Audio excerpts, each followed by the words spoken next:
ഞാൻ എന്ത് ചെയ്താലും ക്ഷമിച്ച് എന്തിനും നമുക്ക് വിട്ടുകൊടുക്കാൻ പറ്റത്തില്ല എന്നുള്ളൊരു ആറ്റിറ്റ്യൂഡിലാണ്.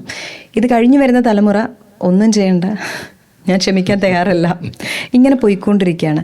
അപ്പോൾ സഭയിൽ നിന്നുകൊണ്ട് നമുക്ക് ഈ ക്രിസ്തീയ മൂല്യങ്ങൾ കൊടുത്തുകൊണ്ട് ഇത്തരം ബന്ധങ്ങളെ എങ്ങനെയാണ് ഒന്ന് സ്ട്രോങ് ആക്കാനായിട്ട് പറ്റുന്നത്, അതിനെങ്ങനെ ഒട്ടിച്ചു നിർത്താൻ പറ്റുന്നത്? സഭ എന്ന് പറയുന്നത് എപ്പോഴും നമ്മളെ വളർത്താനും നമ്മളെ പരിപോഷിപ്പിക്കാനുമുള്ള ഒരു മാതൃസ്നേഹത്തിൻ്റെ ഭാവമാണ് സഭ.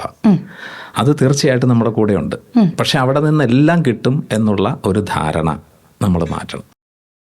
കാരണം നമ്മുടെ കുടുംബ ബന്ധങ്ങൾ അവിടെ ഏതെല്ലാം തരത്തിൽ ഈ സ്നേഹം എന്ന് പറയുന്നത് മനുഷ്യജീവിതത്തിൻ്റെ തന്നെ അടിസ്ഥാന ഘടകം അതാണല്ലോ. യോഹന്നാൻ ഈശോയെ പരിചയപ്പെടുന്നതിനാണ് ദൈവസ്നേഹമാണ്. അപ്പോൾ ഈ ഒരു സ്നേഹത്തിൻ്റെ മൂല്യം അത് സഭ എന്ന് നമ്മൾ പറയുന്ന ഒരു മറുഘടകത്തിൽ നിന്ന് നമുക്ക് കിട്ടേണ്ടതല്ല.